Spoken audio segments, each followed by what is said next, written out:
And welcome to another exciting episode of the KLIQ Nation's Comic Book Chronicles. Yay!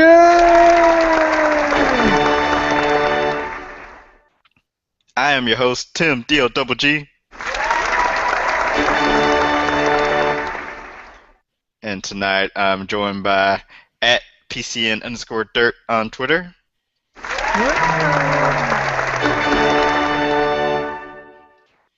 Make sure to go to his website, popculturenetwork.com. And the man behind the sound effects tonight is at Agent_70 on Twitter. What's up, everybody?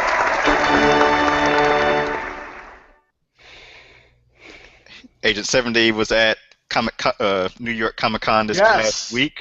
Yes, fresh from New York Comic Con, and we're going to get to a lot of the announcements and news. I just wanted to show off a couple of the cool things that I got at New York Comic Con. I did, in fact, get a sheet of the Batman stamps.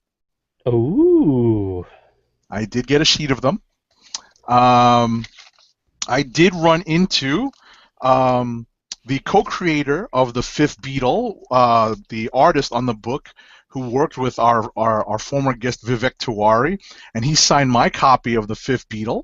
That's Andrew Robinson. Shout out to Andrew Robinson. See, that's his signature right there. It's a little small, but trust me, it's there.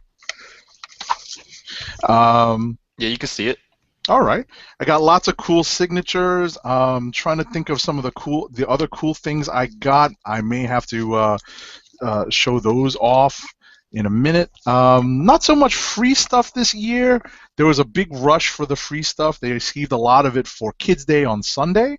Very quickly, if anyone has been reading online some of the news some of the releases from Reed Pop, the organizers of New York Comic Con, state that this year they pulled in over 4 days roughly 150,000 attendees, and that surpasses this year's attendance for 4 days at San Diego Comic Con by roughly 20,000, which makes New York Comic Con purportedly the biggest pop culture convention in America. Trust me, I basically met all 149,999 people that were there, including me, because we're all rubbing up against each other, trying to get in and out of things, in and out of the building, in and out of the show floor, in and out of Artist Alley. So I probably bumped into every single last one of them. Let's see if there's anything else I can think of. New York Comic Con, when Reed Pop announced that number, did they say whether or not they took into account multiple tickets registered to the same person? Like if someone bought a Thursday and a Friday pass, do they count as two people or do they count as one person? I'm not 100% sure. I'll have to take a look at Reed's announcement. I just grabbed the number because I thought it was significant, because it's no longer statistically well, but it depends, because if San Diego, runs a script and just basically says, okay, this is the same person that was there on Friday and Saturday, so that counts as one person. But then Reed Pop is just going basically by number of tickets, and that could make a significant difference, because I'm sure a lot of people were there for more than one day. Right. I don't think you can actually count the person. They probably double count the person that has a single Thursday and a single Friday and a single Saturday ticket. They can't help that. But the last 2 years they've had these RFID chips in the passes, in your badge, so that when you walk in, they scan you when you come in. So that's probably how they're keeping track, and they've probably got a much more accurate number. But you would have two separate passes, though, right? Correct. Thursday right. So you can't help. Right. For those people that weren't able to get multi-day passes. So I wonder if San Diego just automatically says, okay, that was one person on 2 days. No idea. Saying that that's two people. No idea. It could be a means to boost their numbers. That's the power of statistics. Haha, you gotta love it. You gotta love it. Fellow tweeter at Variant Dash, who was at Comic-Con this past weekend, tweets at me, supposedly the sales are, quote, unique people.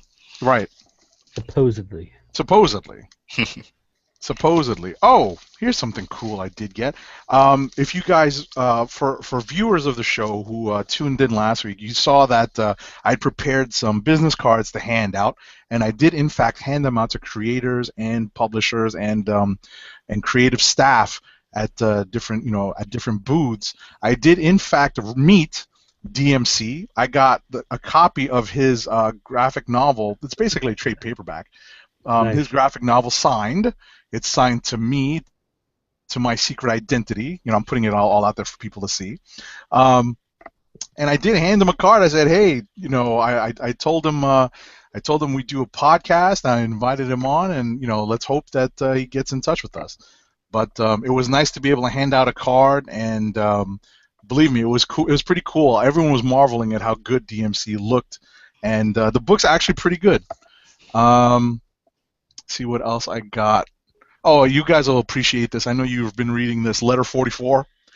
Charles sold me on this, like, on the spot. I had a chance to talk to him about, being an attorney and doing things for fun as opposed to just, your law practice.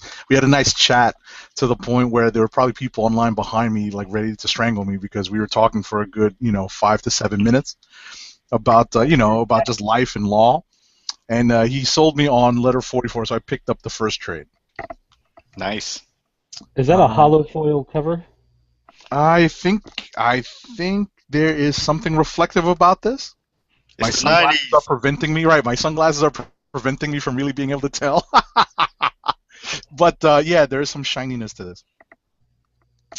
Let's see if there's anything else that I want to talk about real quick. Oh, one of the coolest creators I ran into, and if I could just find my copy that she signed, was G. Willow Wilson, the writer of Ms. Marvel, and she's also been announced to be writing a new X-Men book. I mean, one of the current X-Men books. That's one of the announcements we're probably going to cover. She was very cool, and we also talked for a couple of minutes, and I probably annoyed the people behind me online about how she's bringing a different voice to the Marvel universe. And I also told her that her writing makes me feel old because of the dialogue that she gives Kamala Khan and her fellow supporting cast in the book. But she was very cool. Oh, got this signed in the corner. And also the whatchamacallit, the editor Sana Amanat also signed it for me. That's one of the panels I attended. Women of Marvel. Yes, real quick, just a couple of quick notes. I don't want to spoil the entire article that I've already mostly drafted for the Comic Book Chronicles website, the KLIQ Nation's website. Tune in over the weekend. I'll be posting this article in full, in addition to pictures I took of cosplayers and of the con. So be on the lookout for that. I'll make sure to tweet out notice that it's been posted. But just very quickly, what was cool about this year's con was, one, they must have increased cell service because everyone was able to get a good signal in the depths and the bowels of the Javits Center, which means no one was, there were far fewer people running out of battery power on their phones. You weren't going into airplane mode. You didn't need to go into airplane mode. That was pretty cool. Artist Alley was again a highlight for the con. It's based in the North Pavilion, so it's very roomy. Most of the major publishers had very nice booths with nice presentations, with the notable exception of DC, because they stay losing, or at least the publishing arm stays losing. I don't know if they're holding back until the movies. We'll talk about the movie slate that they just announced, but when you compare the booth presence of all the publishers and DC, it was pretty, it was pretty, shameful that they would put themselves out. They literally had this one signing booth in Artist Alley and no presence on the show floor. And finally, with regard to, actually, let me break this up into two parts: panels and Hollywood-related things. So Hollywood-related things. It's constantly encroaching upon New York Comic Con.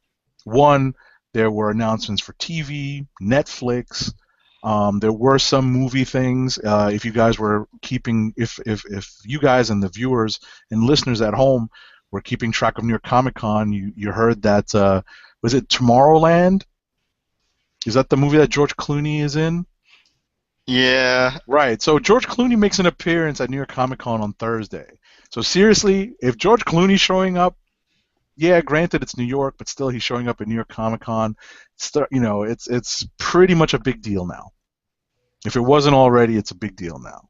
Yeah, but to me, that's go away heat. I don't want movie people. I want comic people. Get out of my show. Yeah. Right. But get off my yard. Yeah, exactly. And believe me, I appreciate that. I do. But it's just it goes to show that New York Comic Con is, if not, is no longer the little brother. It's definitely a peer to San Diego. But that makes panels very hard to get into.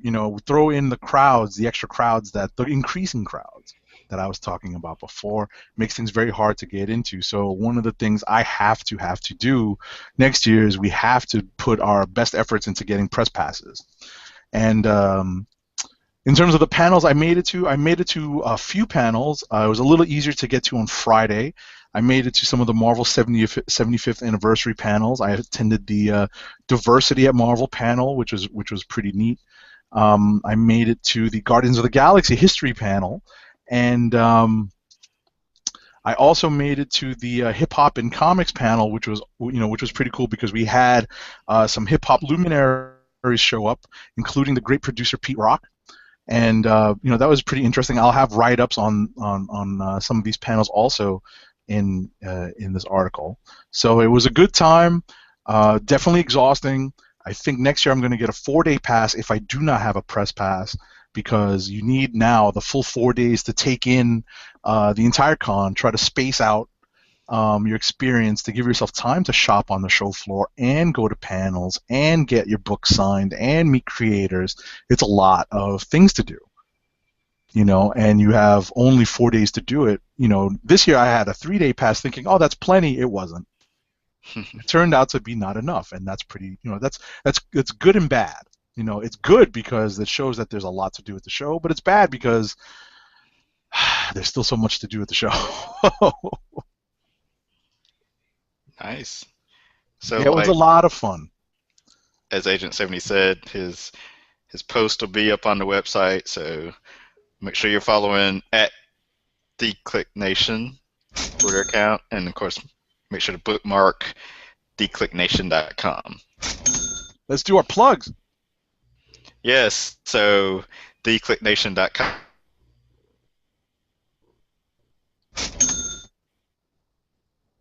Much more.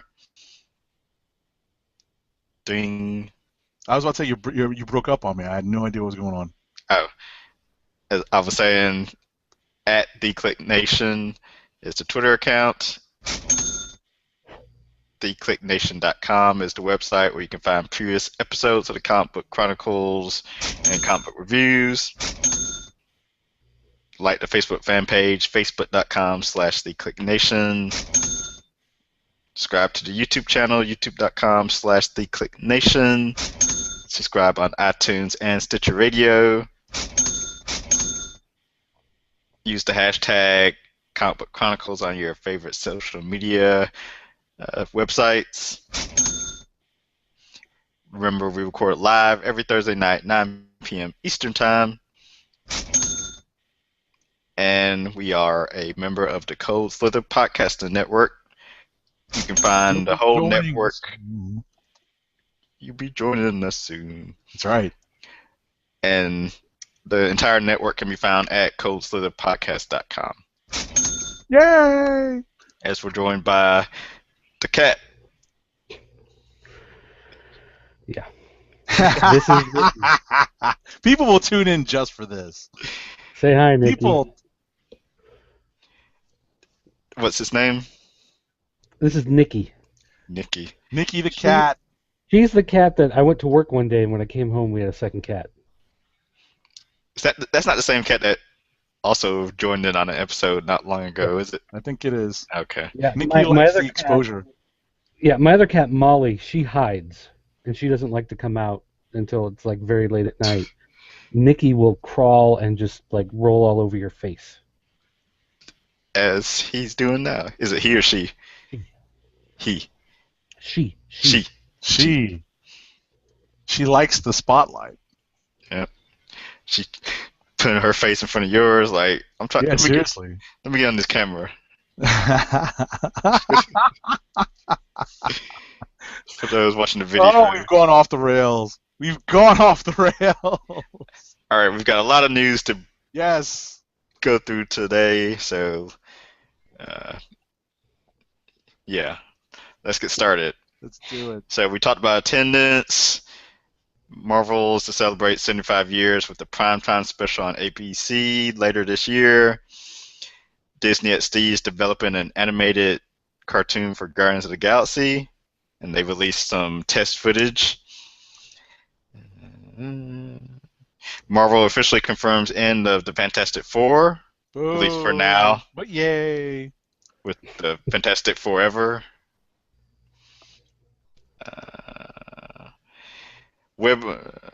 So there's going to be a Ultimate Spider-Man Web Warriors and Avengers Reassemble with Joe Caramagna and Jim Zub. Comics. Well, I know Web Warriors is a kid's book. Is Avengers Reassemble the kid's book also? Or just Avengers Assemble Season 2, I think it's called. Oh, okay. The title says a Reassemble with Caramagna and Zub. So at the Spider-Verse panel, which was Marvel's last panel on Sunday, they announced a couple more new books they have coming in the Spider-Man corner of their universe. Oh, they totally shut me out of this panel. It got crowded so fast. I can imagine. So they have Silk #1 and Spider-Gwen #1 will be launching, I believe, next year. Both of them. I was about to say, spoiler alert. I will be posting a picture of an awesome Spider-Gwen cosplayer on our website. So awesome.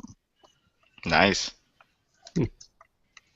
So Spider-Gwen definitely very popular in the short amount of time she's been around, which is, what, a month? Barely, what, 2 weeks? Yeah. And I remember going on a nice Twitter rant saying, like, yeah, Spider-Gwen's not getting a title right now.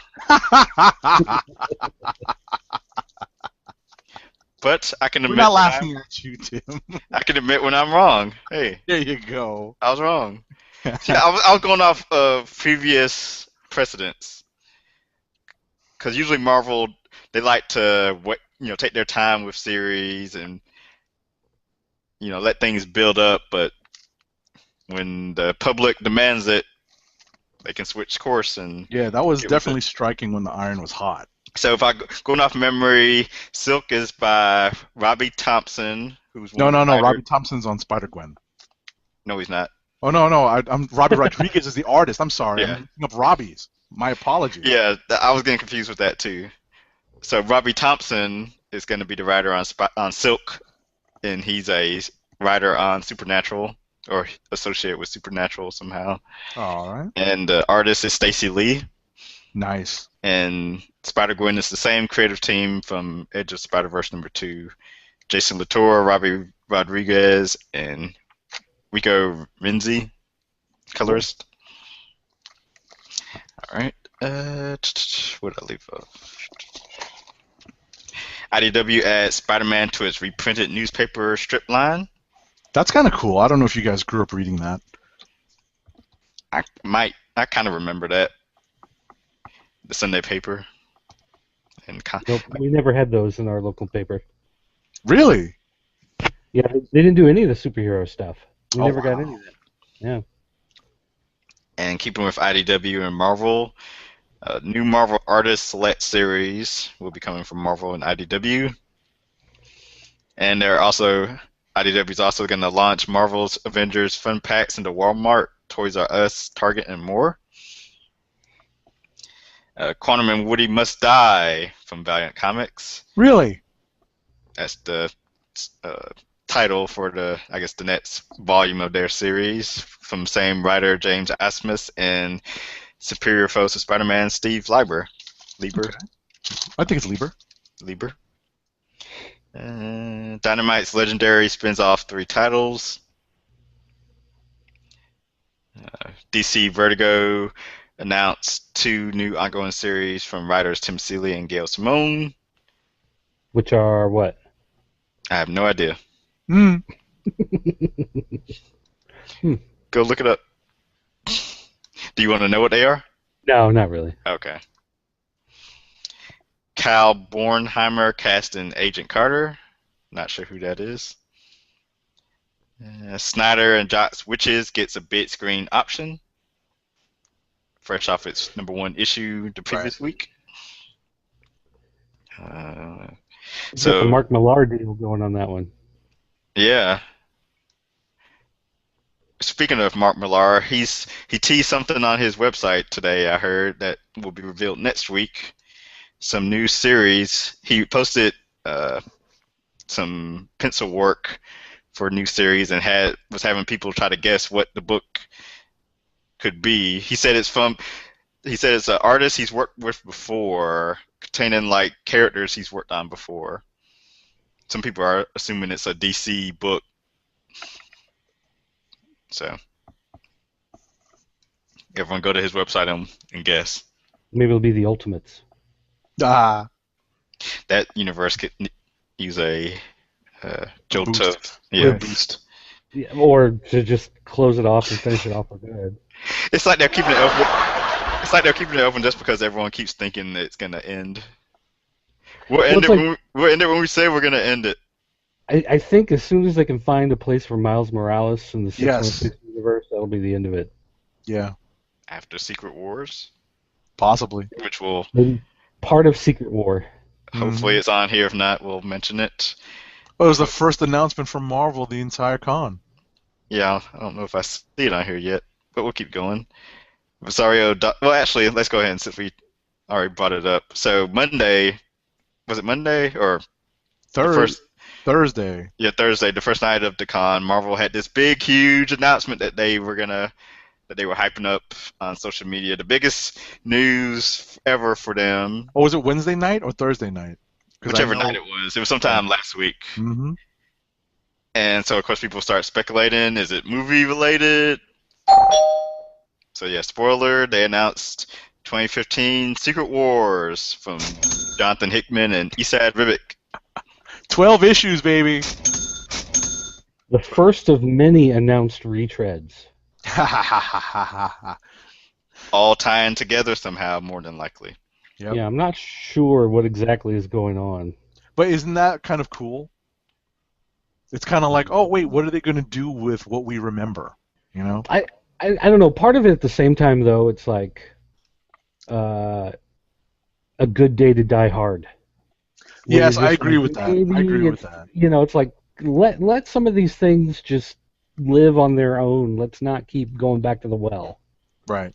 But at the same time, it still makes me feel good that they're recognizing some of the old continuity. You know, we always talk about how Marvel's sliding continuity means that, you know, it really only goes back roughly 10 years from today. Or maybe this is their way of explaining the sliding timeline now in the timeline, yeah, because maybe now they're going to be like, well, Civil War, that actually happened in 2011, you know, quite possibly, you know, or whatever. Quite possibly. So we'll see. I'm intrigued by it. They'll announce redoing Age of Ultron. Try to get right this time. Yeah, that'll be in like December. They're going to do a 48-page special redoing Age of Ultron, but set in 2015. That's right. Stuart Geekus says, the Ultimate Universe deserves to die. Hope it burns in hell. Sam Jackson. With the Sam Jackson voice. I love it. I hope it burns in hell. So yeah, every day this week we've had a different teaser. So maybe they'll end the week tomorrow, being Friday, with... Actually, they probably won't even let us know what it is because it's so far off in the future. So, alrighty. Rosario Dawson's Daredevil role revealed. Right, and spoiler alert, it's not what we think it might be. It's not what we thought it would be. It's not one of the more major, villainous or supporting character roles. Something nurse, right? Mm-hmm. It's the night nurse, I think. Yeah, the night nurse. I couldn't think of the other adjective for her. She'll get her own spin-off series in a year. That's funny. As Dork Geeka says, whatever is going on, it's Hank McCoy's fault. That's right. Agreed. Dork Geeka has been on this kick lately that Hank McCoy is to blame for all this time travel mess, but no one wants to blame him as much as people like to blame Scott Summers for everything being wrong. Hank broke everything. That's right. Just trying to fix everything, just broke it more. Speaking of X-Men, Guardians of the Galaxy and X-Men to clash in the Black Vortex crossover between the cosmic books and at least all new X-Men as of now. They announced some of the books related to the crossover, like all new X-Men, Guardians of the Galaxy, Nova, Star-Lord, Rocket Raccoon, and Cyclops. No Silver Surfer, at least right now. Mm-hmm. The book that's off on its own. And probably Gamora, which at the time of this announcement wasn't announced yet, but right. Yes, Gamora will begin her own ongoing series from Nicole Perlman, one of the writers on the Guardians of the Galaxy script.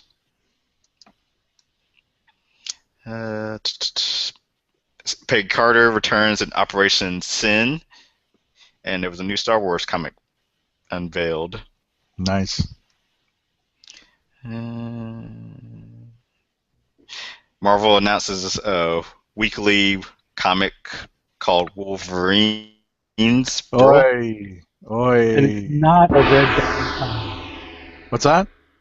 It's not a Red Dawn tie-in, unfortunately. Ha ha ha ha. If it was those Wolverines, I'd probably buy it. So, weekly series from Charles Soule, Ray Fox, and Nick Bradshaw, at least starting the series off. As it follows X-23, Mystique, Sabretooth, Daken, yeah, and whoever else I have forgotten. Although, how is Daken not dead? Did they ever explain why he's not dead, or was it just one of those things where he came back and nobody bothered to ask? He brought him back, and then they just left him back. He was brought back in Uncanny Avengers, right. And as you saw, he was purple there.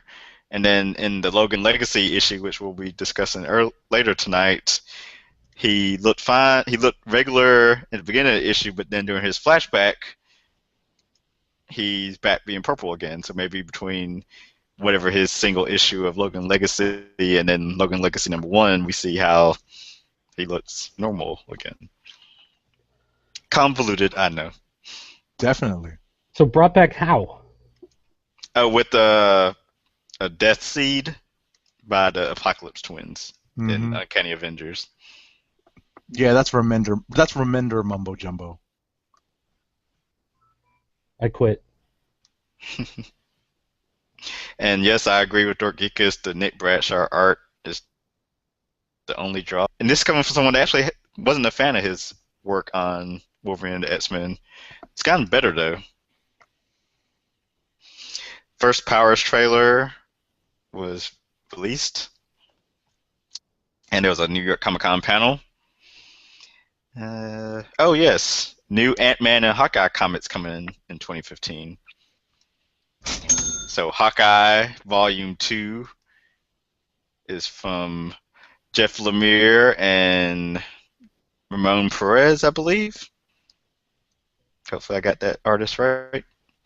Of course, Lemire is fresh off of his exclusive DC exclusive contract, so this will be his first Marvel work. And he, of course, did a stellar run on Green Arrow for DC Comics. And Ant-Man will be from Nick Spencer and artist I hadn't heard of before. I will try to pull that up as I get to the next article.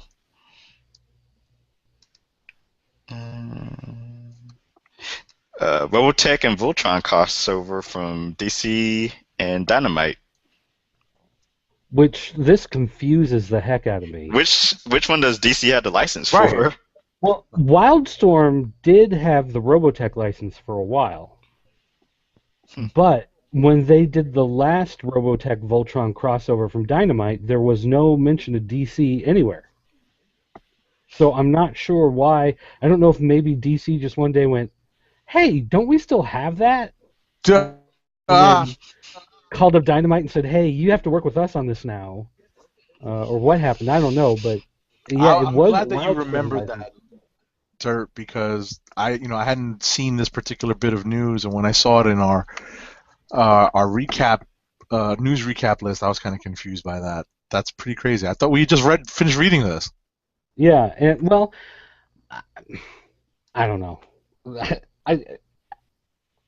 I'm really confused as to what this new series is supposed to be, because it just says it's going to be an old school Robotech and Voltron, which I'm pretty sure the one we just had was old school. So I don't. Do they mean steampunk? Like I don't understand. I don't know.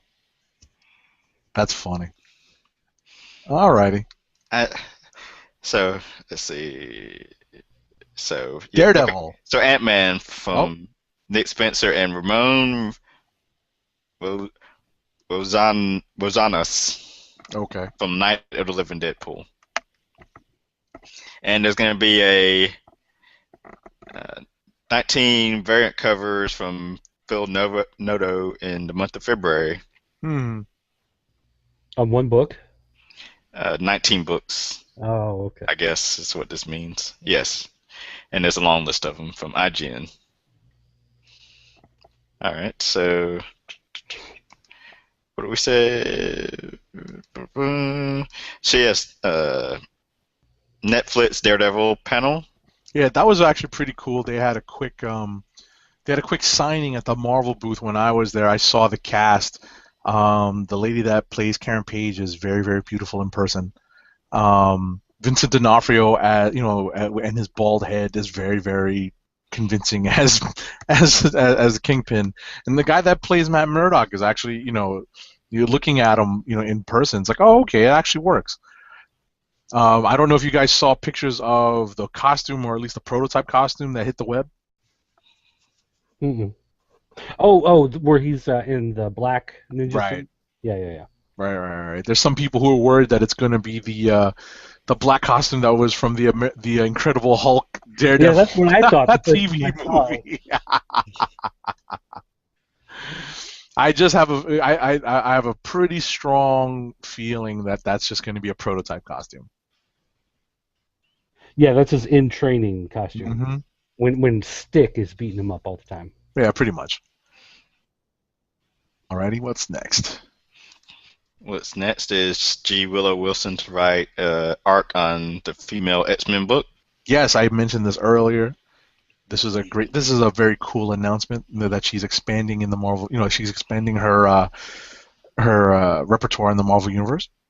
I was almost certain that there would be a female X-Men book announcement of a new creative team on it, since it's kind of been up in limbo, and I was almost certain that it would be a former DC writer that Mike Martz had recruited from DC when he came over to Marvel, but I was wrong. It happens. As I've said enough times. We're used to it. Yeah. DC Digital adds Wonder Woman 77, Mortal Kombat X, and Fables Wolf Among Us. Okay. Mortal Kombat I'd probably actually read. Mortal Kombat. I've always had a soft spot. Margaret Stoll to write Black Widow young adult novel in 2015. Talked about Gamora series. No artist has been announced yet. I forget the Patterson's person's first name. Is that the Patterson from the Twilight series?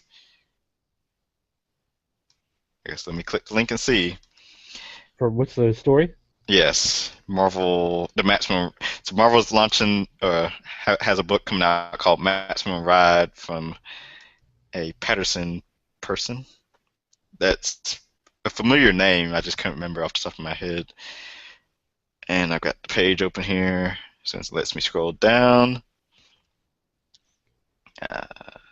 James Patterson. James Patterson's Maximum Ride, First Flight. 5-issue adaptation of the first novel in the series. Okay. And the artist will be Alex Sanchez from Katana and Elektra. Marvel announces no more mutants for January 2015.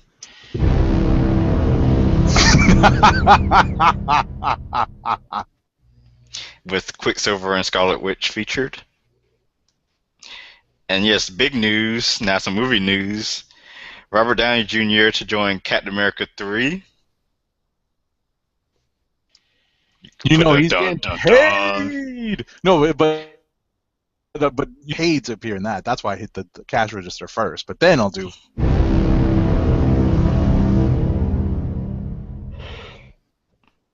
So this actually happened. Came out after New York Comic Con. Yes. So of course the thought is this is going to kickstart the Civil War conflict in the movie universe. Right. So that's kind of cool news. I mean, they already laid the seeds for it, I think, in Avengers. You know, in their initial interactions. So. Correct. WB announces its DC film slate through 2020.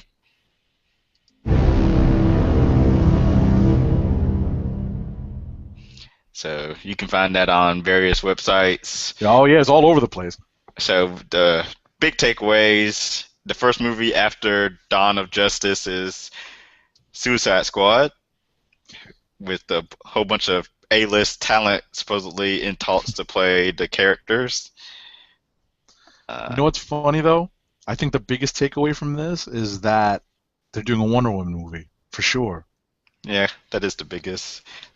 And that's coming, I forget which year, 2017, 16? Right. And I guess the second biggest takeaway for me, at least, is that they're totally shafting this poor guy that's playing the Flash on TV and Green Arrow, because they've cast the Flash. Well, one, they've already said they're not going to cross over TV and movies. Right. And two, they've cast the Flash. They cast Ezra Miller, who some people would know from The Perks of Being a Wallflower and something about we have to do something. Does someone remember that movie? I didn't watch that movie. I hadn't heard of him or the movie. Which movie? He plays like a psycho kid killer. Ezra Miller. You have to do something about Sam or something like that. But either way, so yeah, Wonder Woman movie. You have Shazam coming in like 2019. Jeez. Justice League 1 and 2s. Cyborg, Green Lantern, Flash. No, at least as of now, no single solo movies for Superman or Batman. But there's always room for those.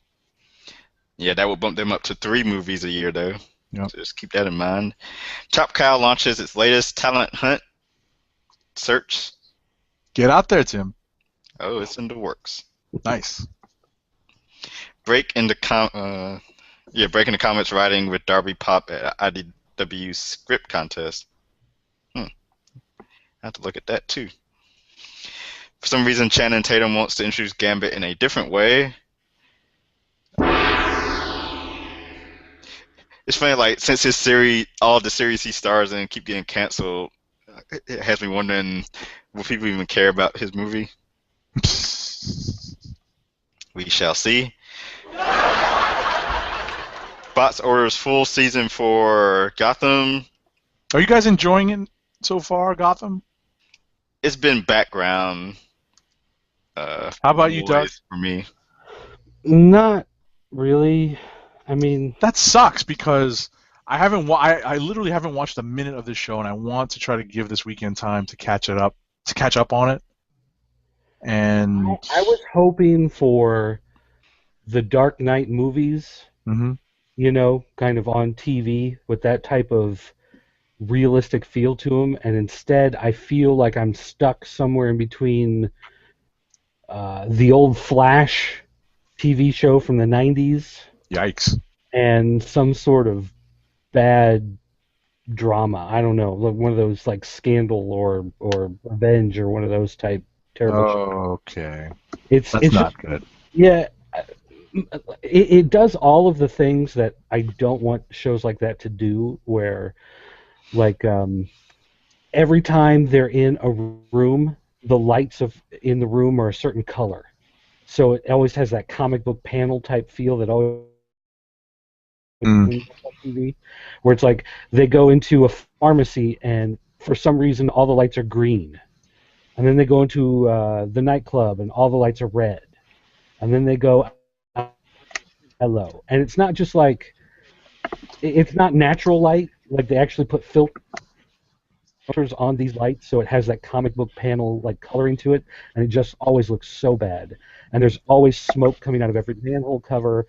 There's always bright lights around every corner, so you get these big ominous shadows on the wall, and just every bad kind of TV cliche Trope. that they always in comic book shows they're doing. So the more I watch it, the more I just get frustrated by it. So I just saw a tweet from Dorkeekus that said Channing Tatum is going to merge Gambit with Magic Mike. So you know that's actually going to sell a lot better with the females. So you know, that might not be a bad idea on Fox's part. Get some women viewers. Exactly. All right, what do we got next? So supposedly Will Smith, Tom Hardy, Ryan Gosling, and Margot Robbie are in the running for Suicide Squad. Dark Horse launches a Star Wars Humble Bundle. Warner Bros. Seeks to cut costs by $200 million annually. Yikes. By laying people off. Yikes. And that's it. Whole bunch of news. All right, so now to comic reviews of the week. Yay! Should we start with the big death this week? Yeah, why not? Did Squirrel Girl die? Only to be relaunched with a new #1. That's right, we didn't mention that. That's just one of those little news stories that fell through the cracks. There's just so much to talk about over 4 days of New York Comic Con. I wonder, did we talk about it last week? Probably not. I don't think so. Okay, so Squirrel Girl is getting a book, The Unbeatable Squirrel Girl, sometime next year or in the fall. Okay. Yawn. Yeah, I'm pretty nonplussed by that. So Wolverine died this week. Wait.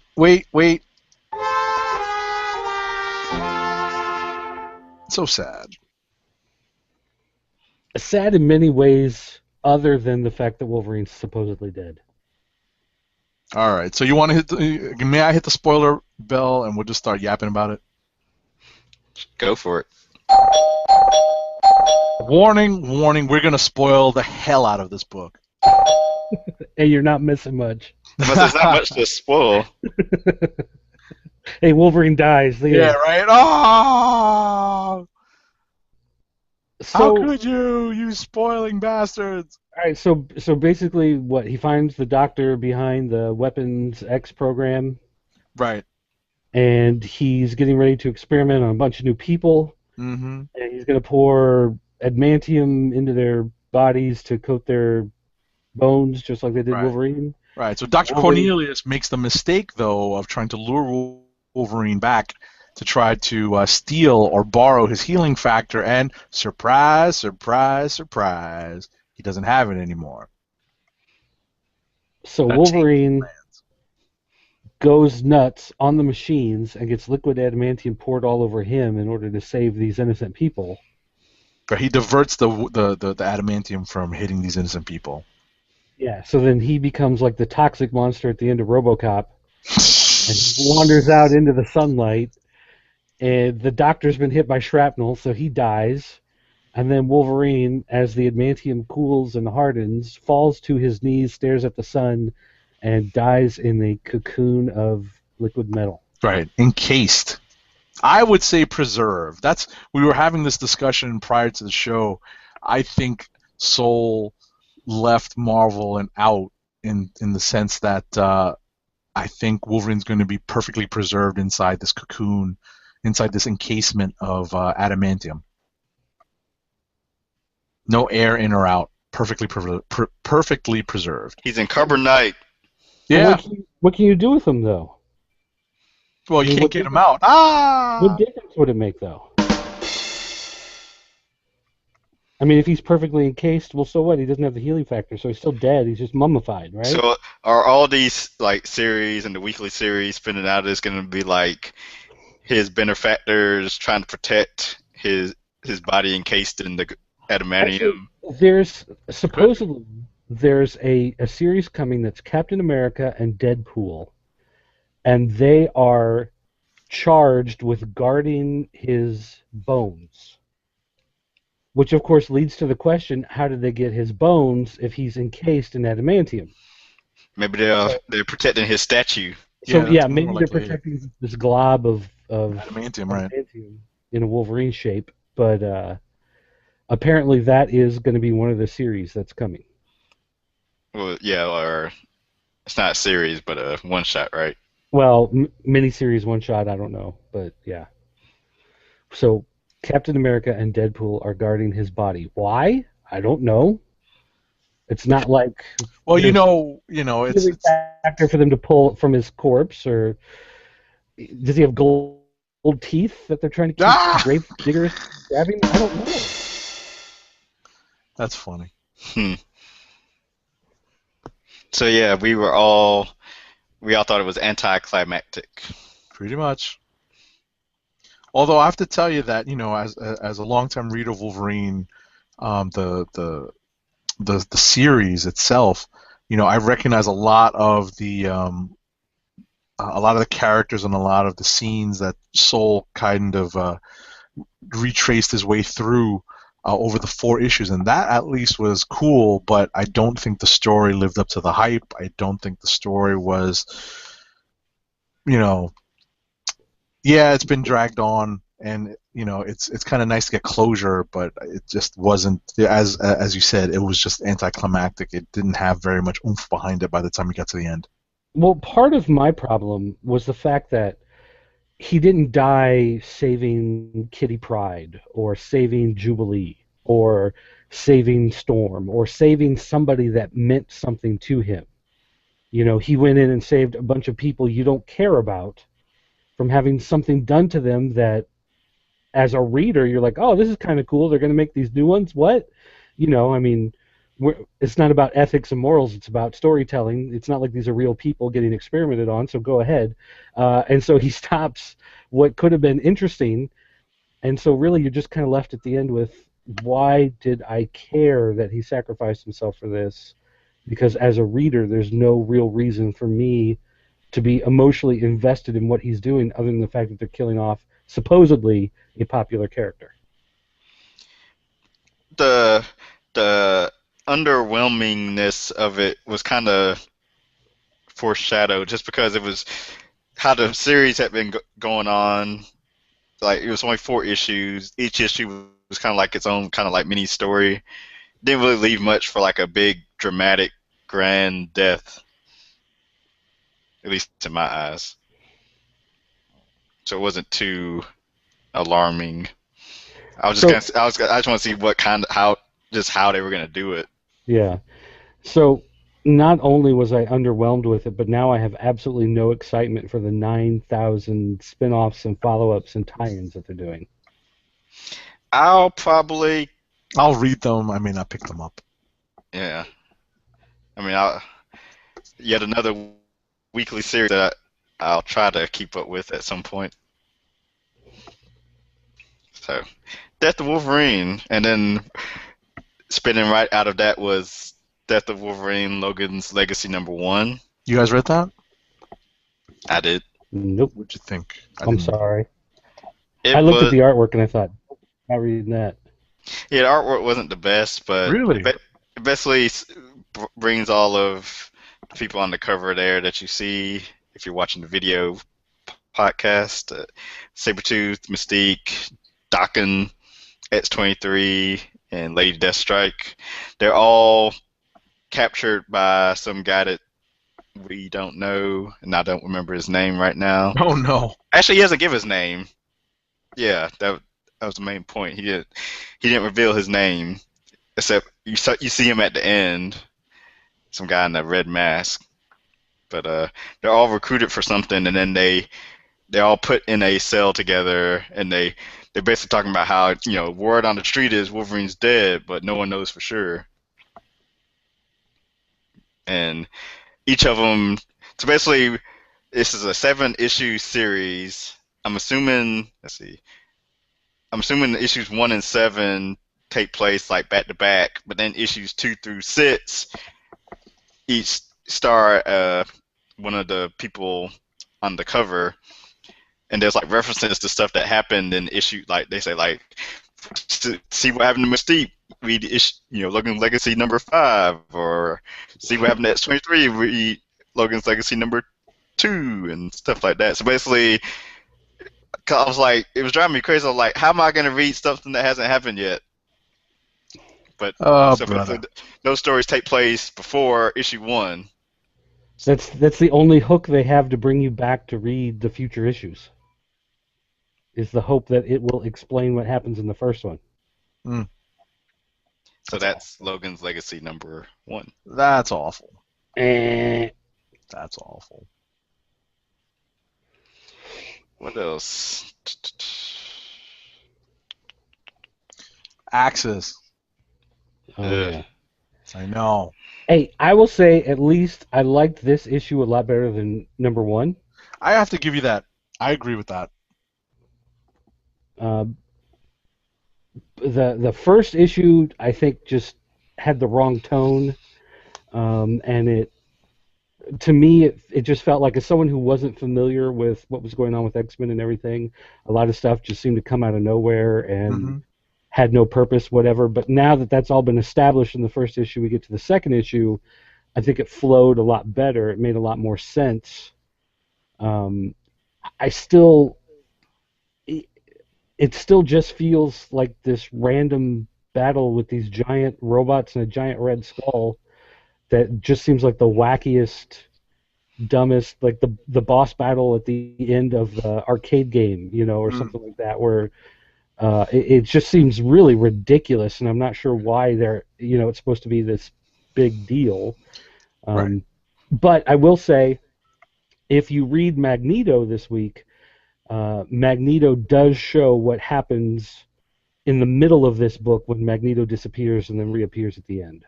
Ah. Yeah, I wish I had gotten to that in the Loki book before the show. Yeah, I didn't read Loki, but I did flip through Magneto and saw that it is a coherent tie-in. Cool. But I mean, yeah, as far as this Axis goes, I wasn't as mad when I got to the end of this issue as I was when I got to the end of the first. Yeah. Yeah. I'm just not you know what I'm not happy about? I'm not happy about how they're writing Iron Man right now. Yeah, his Iron Man is rough. I am not happy about this, and I know that they're leading towards the superior Iron Man storyline, but just it's not. It doesn't feel right. So it's tough to quantify, but. I'm trying to remember, because they keep doing all these different books that are like 8 months in the future and 3 months in the future and whatever. Is this supposed to be what's happening now, or is this one of those random periods between now and 8 months? This is now, because because Cap is Falcon and Sam Wilson, right? Thor doesn't have his hammer, but I mean, as opposed to like New Avengers that's set in the future, where Iron Man has supposedly already changed. Yeah, those are only 2 books in the future. Okay. How was Batman and Robin 35? It was good. Let me see. Did I finish reading this? Let's see. He brings in the rest of the Bat family to run Oh the yeah, I land, did read this. and they have decided that they want to, um, go to Apocalypse and help him because that's what you do when you're a family, So they need to get there, and the only way they can do it is by basically grabbing Cyborg and tricking him and knocking him out for a little bit so they can steal his mother box technology so they can boom their way to Apocalypse. And of course, when they do, Cyborg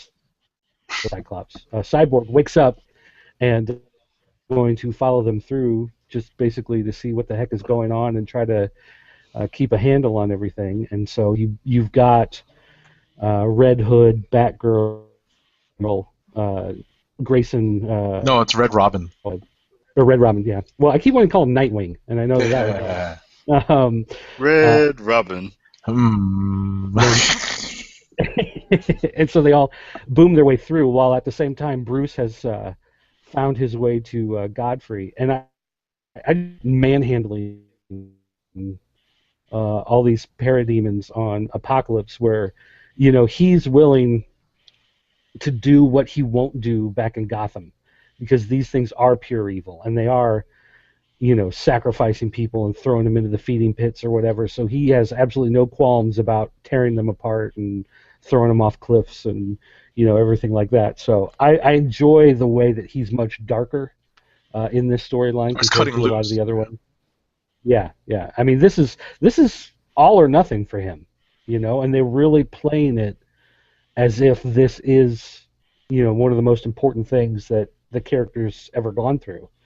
And it's really good storytelling. It keeps the pace up. It keeps you interested.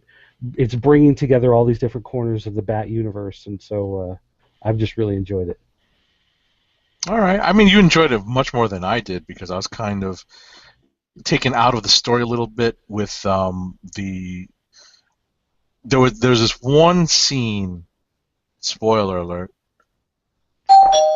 where the Bat family says, "Oh, we can't leave Gotham unprotected, so we got to make sure that somebody knows that we're stepping off planet and someone's got to take care of things."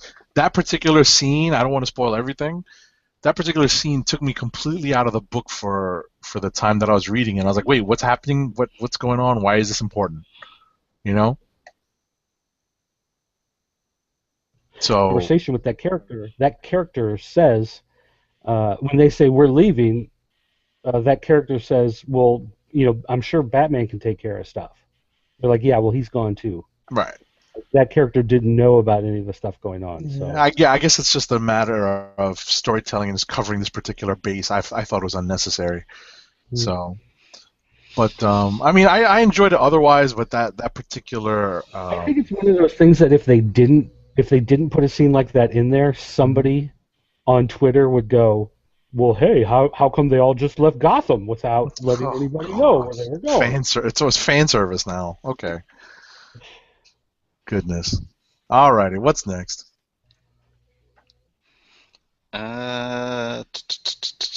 Avengers World number 14. I did read this, I think. I enjoyed it way more tan I probably should have. I mean, it was fine. I thought it was written very well. I thought it was a fun story. I enjoyed it a lot. It was a nice, clean ending to this kind of story that's been going on since the launch of number 1. Right, like introducing like super teams are from around the world. Yeah, so that was nice, seeing all the the Avengers style teams from different countries, Euroforce and Spear, or not Spear. Spear is the Shield equivalent. Then you have the next Avengers still here in the present. See what happens with those teenagers. Right. But I'm enjoying the Avengers World. I was hyped for it when it launched just because it had Stefano Caselli on art, and then he kind of stayed and went, and they had some other guy on that did like 2 issues who I didn't enjoy at all. But Marco Cicchetto, hopefully that's how you say his name. he closes out the arc, does very well. So Right. I've liked the characterization of Shang-Chi in this book. yeah, he does. Spencer does write a nice Shang-Chi.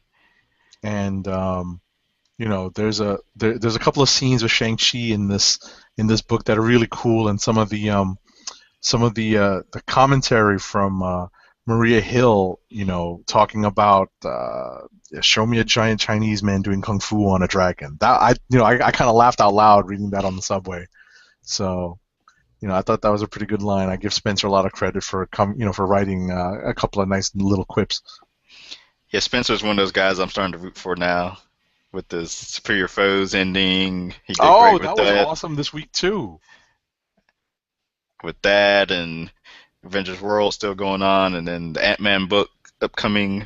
Hopefully, it's a big year for Mr. Spencer. So you read Superior Foes of Spider-Man? I did. I didn't even get to type it on my list. I did read Superior Foes of Spider-Man. This was a very interesting read. It's the ending of this particular series. Basically, it's the Superior Foes trying to take over the mob in New York and bringing together all the families, the mob families and the mob associates, trying to take over. If you've been reading the story, there's been some defections and some backstabbing in terms of the group of Superior Foes, but we have the sort of the core group that we've been following, taking center stage and trying to commit this coup or this basically it's a power grab in the New York underworld. I give Spencer a lot of credit for writing just a fun book. I read in multiple places that Marvel did give Spencer the room to tell his story, and they've had some fun in the solicits about the status of this book and the cancellation of the book.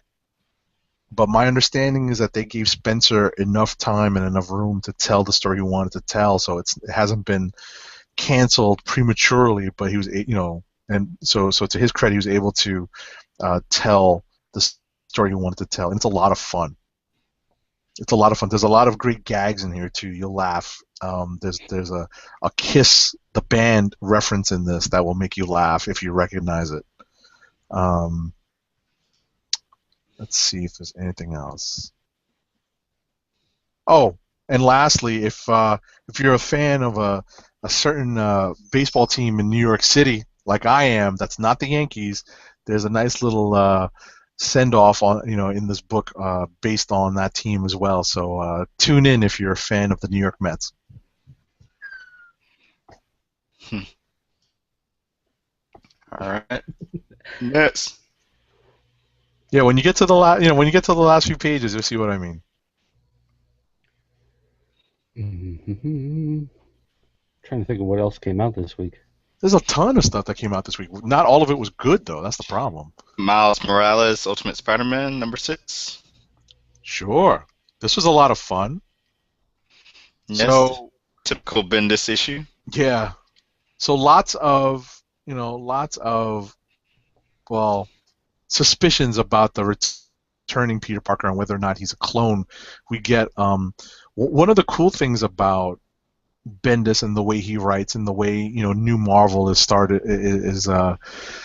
is that we do get a lot of the how does such and such react to the news of such and such of something happening, and this particular issue dealt with a lot of that with the return of Norman Osborn and supposedly Peter Parker. We do see the spoiler alert unfortunate demise of a leading character in the Spider-Man universe, both the Ultimate and maybe off panel. So I mean, you think so? No. And the whole universe will be gone in a year anyway. So yeah, that's one of those things where I was reading this and I go, okay, if that actually happened, then Miles Morales is going to be joining, I don't know, New Warriors or something in 616, and the Ultimate Universe is gone. But New Warriors is ending too. That's funny. Just in time for all new Warriors now.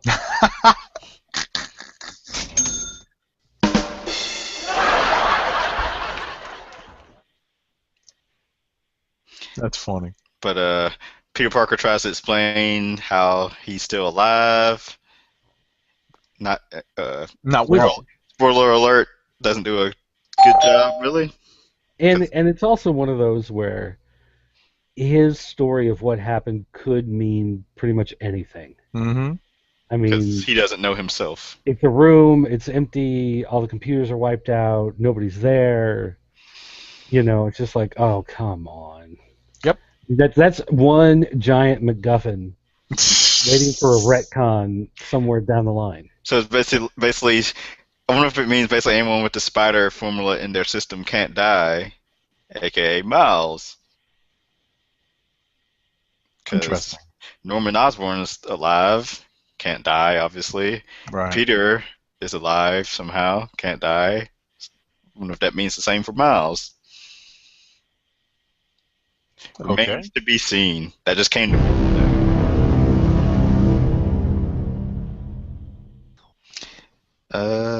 Hulk #7 was fun. Hulk systematically taking down any and all Hulk gamma radiated characters.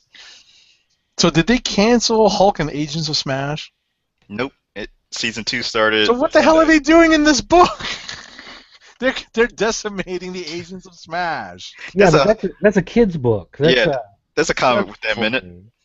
That's funny. I did like the little part at the beginning where he's sitting down with a certain teenage hero and having a conversation with him.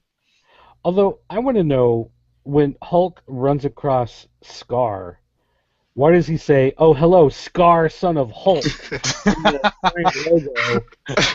Scar should have been like, "Why are you talking in the third person again? And why is your font all funny looking?" I did notice that too. I was like, that was kind of funny. Scar, son of Hulk. That's funny. My question was like, I thought when he took the gamma out of his body, I was like, isn't he alien? So what difference does it make? Anyway. I honestly thought he was going to be, that gray skin, the old power, like Kyera from Planet Hulk. But, that was kind of weird for me to see. I thought that was kind of weird to see him basically, spoiler alert, be human. So, yeah, I mean, this book was all right. I'm not happy with with the whole depowering thing. It seems like just a weird turn for the book.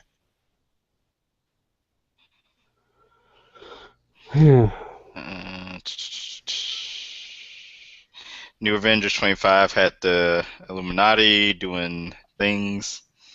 I'm trying to even remember. Like, I read this 2 weeks ago, so I don't remember. New Avengers 25? I was kind of like that too when I was writing down my little summary. I was like, what happened in this issue? All I remember is beards. What it is I think this issue explains what's been happening in the last couple of issues just from these characters' points of view. So it's basically just a retelling of the same story, but from a far different perspective, and just kind of filling in the other side of the story. So although, don't we find out that Wakanda is completely wiped off the map now? That's my understanding. And they also integrate Brian Braddock, Captain Britain, into the Illuminati. Oh, that's right. I like that. I did too. But where's Hank Pym? We didn't see him yet. He's got Breaking Time.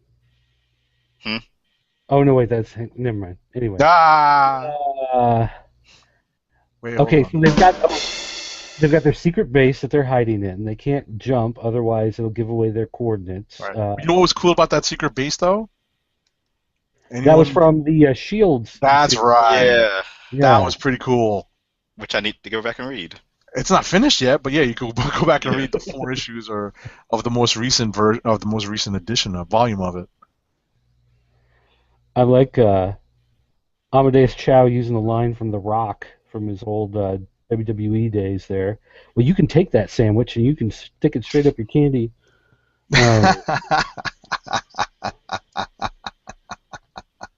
But the weird thing is, and I don't know if this is just random chance or if there's some sort of deliberate shadowing going on here, but the relationship between Sue Storm and Reed Richards Mm-hmm. here, it mirrors a lot of what happened in the Ultimate Universe. And so I'm kind of wondering if that is done on purpose or if it's just they hate the Fantastic Four, so they're finding any way they can break them apart, even if it is, in Ultimate and 616. But the way the two were broken apart in Ultimate Universe is that he turned evil and she turned against him, and she did whatever it took to track him down and to keep him locked up, and she didn't trust him, and she knew that his intellect was not good for humanity in the world and whatever. And it seems like they're doing that same type of thing here, although here Reed Richards, maybe justified and she's the evil one, but it's that same point of view that they had in the Ultimate Universe. So, Right, like I said, I don't know if it's right. deliberate. Yeah, I don't know if that's a deliberate shadowing of the two, or if it's just they hate the Fantastic Four. Any way they can break them up is what they'll do. Plus, this we might have seen some seeds for this laid in the Fantastic Four number 11, right? Is that the issue that came out this week? Yes. Yes, somewhat. And I haven't read regular Fantastic Four in so long. I mean, I try to read it, and I always have such trouble recapping it because, I know what the greater arc is. It's a break down the Fantastic Four and then build them back up slowly. And there's only, what number are we up to right now? 7? Oh, 7. No, 11. 11. When are they canceling it? Sometime in the spring.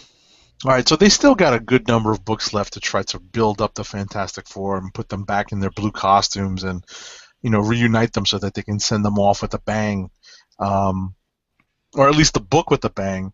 The book is still, the FF trying to be survive on their own.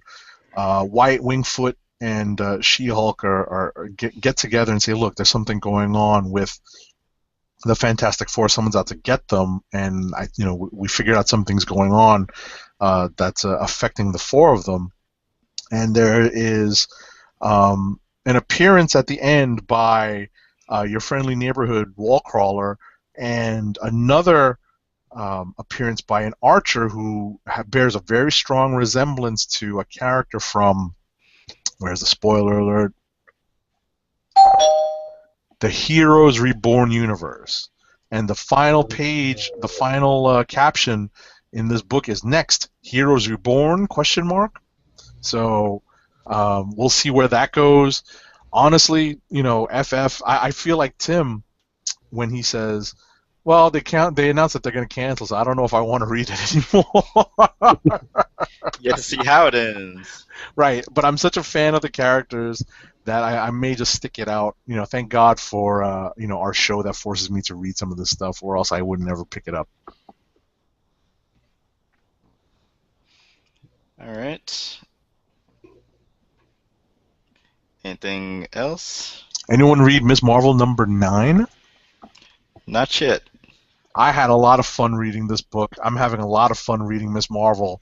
I give G. Willow Wilson a lot of credit for keeping this very lighthearted, but at the same time interesting. And there's a nice twist at the end of this book. Just very quickly, Medusa finally makes contact with Kamala Khan. Oh.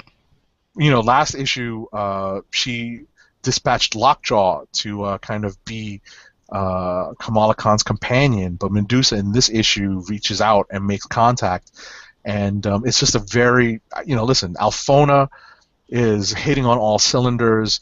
G. Willow Wilson is giving him a lot of, I think, freedom with the layouts, and it's just a very fun book. The art is quirky but not terribly distracting. So I just had a lot of fun reading this. I think the characterization is, especially of the Pakistani American family and the mother and the parent daughter relationship, and even the parent dog relationship is just is pretty funny. It's pretty it hits all the right notes for I'm me. con- I'm confused. Does Lockjaw have one of those like Snidely Whiplash mustaches going on? What is? I thought he No, always it's had one of just a those. jowl. Yeah, it's just a yeah, it's just his lips. Hmm. Yeah, that's funny. I like the way Alphona does Lockjaw. It's very cool. It's very cool. So this is a sleeper pick for my click of the week this week. Believe it or not. Okay. And the only other thing I read was Uncanny X-Men 27, but not too much really happened in it. The X-Men and Shield confront, I think his name is Matthew Malloy. Mm-hmm. Right. They have to tread lightly, Yes, tread lightly. but then he sees through all of it. He figures out the jig. The jig is up. They can't fool him anymore. Hmm. So And what else happens? I'm trying to remember. that's about it. He teleports all the X-Men back to their homes. Right. But then He's so Cyclops. he's so considerate. Right. But then Cyclops may well have something in mind for Matthew Malloy, and that's where we leave off with to be continued. Yes. That's where we leave with that. Nobody else read Green Lantern New Guardians? I tried. I didn't finish it. I just realized I didn't finish it. I felt like this was a much better chapter of Godhead than what we got last week with Green Lantern Corps. Because it dealt with, Well, it dealt with the White Lantern, but it also dealt with trying to explain it. Yes. The whole rogue, point of the white light and the life equation. Yeah, the rogue Guardians, hence the new Guardians, I guess. They actually try to explain to Kyle what his powers are and what it means, and him, going through the source wall, how that changed him, and why the new gods are looking for him. And so, as they're explaining it to him, you as the reader can kind of sit there and go, "Oh, okay, now I see." And we do get Highfather making an appearance here, so he's explaining, to Kyle even more about what's going on and why it happened, and just kind of explaining like he says we had to steal all of these rings. And we had to because if we asked, would you have given them to us? And of course, Kyle's like, well, no, I guess we wouldn't have. So, he's kind of come to an understanding with Highfather about what's going on. And so, even though he is separated from the Green Lanterns, he's in another part of the universe. He's been hidden away from them. They think he's dead, whatever. This brings him back into the fold of the main story because he can't hide from the new gods. And so, there's going to be this growing confrontation between Hal Jordan and Kyle Rayner when they eventually come back together. So I'm kind of waiting to see how that, plays out. But again, as far as where this fits into the story, I still feel like last week's Green Lantern Corps was kind of like a side story, side chapter, just kind of showing, meanwhile, on the other side, just kind of showing what they're up to, whereas this actually feels like here's a chapter that will play into the ongoing story. So I was much more satisfied with this chapter than I was last week. Well, I think it makes sense because this is the White Lantern book, So that's the whole point of Highfather's search up until now. So yeah, I like it. I feel much better about the story than I did last week. All right. I didn't make my way. I wasn't able to finish this in time to talk about it on the show, but I'm willing to give this particular series, this crossover, a try because it's got a cool premise. Did you read Justice League? Anybody? No. Nobody. Didn't get to it. Hold on, I may have gotten to it. Hold on, I don't remember, and that's not a good sign. It's not a good sign if it's all that memory. This is where they publicly announce the cooperation between Bruce Wayne and Wayne Tech and Lex Oh, Luthor I and Lex did read this. Oh, yeah, and this is. and basically he's got all of the Justice League ready to pounce. Mm-hmm. Bruce Wayne's going in with Lex to take a look around. He's like, the moment I see something illegal, I'm going to send out the signal. Everybody come in and bust him. And of course, every time he asks about something or tries to find something, it turns out that it's on the level. It's not illegal. Like everything, Lex Luthor is morally wrong in what he's doing, but there's nothing legally wrong about the research and development that he does at LexCorp. He Well, just yeah, I was about to say there's what 95% of his business is probably legit. right. So they keep trying. He keeps trying to trap him, and there's the mental, chess game going on Right. between the two of them. So I enjoyed that, but then of course, at the last minute, this other random threat appears that's gunning to kill Lex Luthor and is going to, take out a whole bunch of innocent people in the process. Doesn't really care, and so, luckily the whole Justice League is there to kind of jump on this. But now you've got this other threat to worry about, and there's something else going on that's, Right. Something else Something else happens at the end of this book that I thought, was just a little too soon, especially given what's going on in the news lately. Well, I'm not going to spoil it. I'm not going to spoil it. but they couldn't have known when they were writing it, right? Really? They couldn't have known when they were writing it, though. I mean, maybe Jeff Johns can see the future. Oh man, when I saw that, I was like, "Oh man, too soon, too soon." But what are you gonna do? Gotta love it. All right. So Maybe that's the only thing I remember about this book is the ending and thinking, "Oh wow, really too soon." What else did I read this week? I read through a lot of this stuff.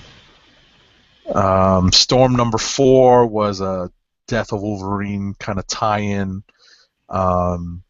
It's Storm dealing with Wolverine's death, and Yukio makes an appearance and kind of reveals one more aspect of Wolverine's life that no one knew about, including Storm. So it's interesting, but it's interesting to see Yukio make a reappearance in the X books. But the story itself was okay. We do see the reappearance of a couple of minor characters, and we see what they've been up to.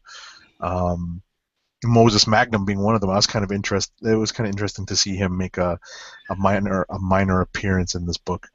I'm not going to spoil too much of it because it doesn't really do much in this issue. There's basically an underground fight club between rival criminal organizations around the world, and that's how they settle their disputes, and that's what this story is kind of about. And Storm kind of getting into it because Wolverine was Yukio's champion. She's one of the bosses in this organization. So it was interesting, but I don't know if I'd recommend it to anyone that's not kind of well versed in Marvel history or X-Men history.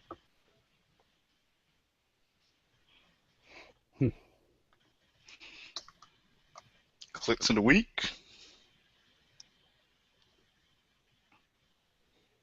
I'm going to stick with my sleeper pick, Miss Marvel #9. I enjoyed this book. Of all the books I read this week, I definitely enjoyed this book. I'm probably looking at the stuff I actually read. I'm gonna go with Avengers World number 14. Nice. Not Death of Wolverine 4? Nah. I think I'm going to go back over to Batman and Robin. Batman and Robin 35. And not only that, but they had this cool monster alternate cover where it's the mummy of Batman and Robin coming out of their sarcophagi. Who did the art on that? That's actually pretty cool. If you'd asked me an hour ago, I could have told you. Now I don't remember. That's funny. I can't remember. But they're doing all these monster variant covers for this month because it's Halloween, and I thought that one Right. was really cool. That is pretty cool. I remember. Oh yeah, there's this one. Batman, Superman was Wolfmen, Okay. werewolves. So that's All right. uh, All right. So before we go, I wanted to show a couple more tidbits from New York Comic Con. Some sketches I got. This is a Captain America by Damian Scott. It's pretty cool. This was a quickie sketch from Jim Chung of Thor, and Walt Simonson, who's just one of the most awesome dudes around, did a quick Captain America for me. that's cool. Very Simonson. Very, very Simonson. And in terms of prints, I picked up from Jim Chung some of my favorite stuff. Actually, Dirt might recognize this. Michael Golden did a Marvel poster back in the day that I always wanted, and he was selling prints of it. Do you recognize this? I see a big square of glare. Oh, I'm sorry. I'll tilt it. How's that? No, You don't recognize that? Well, it's an old Marvel poster that he did with like the Watcher on one side and like the majority of the Marvel characters is sort of going from left to right. And he was selling prints, and it was pretty cool to get that done. And Jim Chung had two cool prints. I'm trying to avoid the glare. This is a page from Infinity. Yeah, I wouldn't mind having that one. Yeah, and this is a splash. I guess it's a wraparound cover that he did for the Marvel 75th trade paperback or something like that. And this one is actually really nice. And these are going to be framed. Yeah, I have a couple prints that I got from him from MegaCon 2 years ago.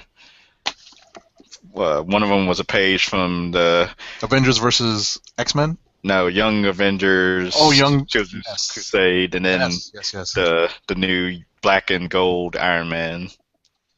Yes. Which one was it? Was it this one? Because I know I got this 2 years ago. Or this one? It's that one. The second one. There you go. I got to get these framed too. I got to, There, that one's framed and hanging. Both of them actually framed and hanging in my bedroom. There you go. I got to do that. I have to go to your local. Michaels. Yes, Michaels. That's what I was gonna say. Michaels seems to have like a nice stock of frames. I got to go hit them up. The nice cheap ones, especially because the print sizes differ so much in sizes. Yeah, it's like 8 by 18, or no, it's like 12 by 18, I think it is. So it's not quite 11 by it's a little bit bigger than 11 by 17, like the regular comic page. Closing remarks. Hey, wait. You missed one news story. New York Comic Con. They announced that following the success of the X-Files ongoing series, that they're going to launch a Millennium series, which Millennium is one of my favorite all-time TV shows. I not only watched it over and over and over again, but when my wife and I, when we were dating, we kind of broke up for a while, but she kept always wanting to come over and hang out, and I always used to say, "Hey, I'm watching Millennium. You got to sit and you got to watch the show. No talking during the show."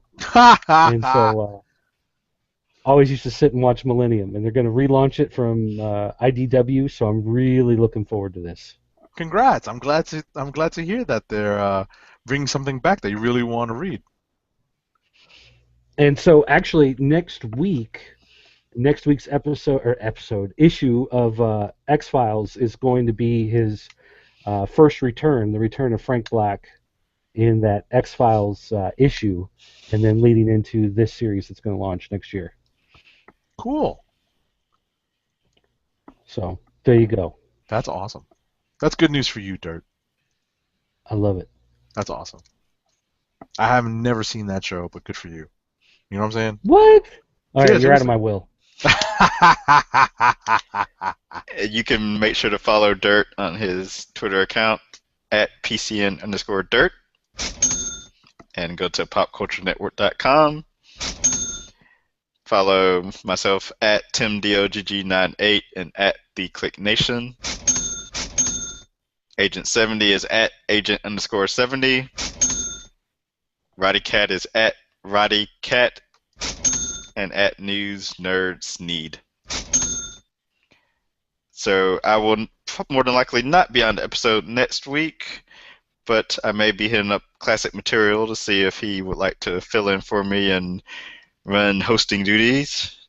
We'll see how that goes. Awesome. If not, one of you gentlemen are more than welcome to attempt it. You got it. We'll take care of it. I'll just do it on myself. Ah! We'll take care of it. Yeah, I need to see if RoddyCat's on the show can make it next week, then I may not hit Classic up. If not, I will. So we shall see. Sounds good. We will take care of it in your absence. And with that, we are the Comic Book Chronicles, and we are signing off. Hey!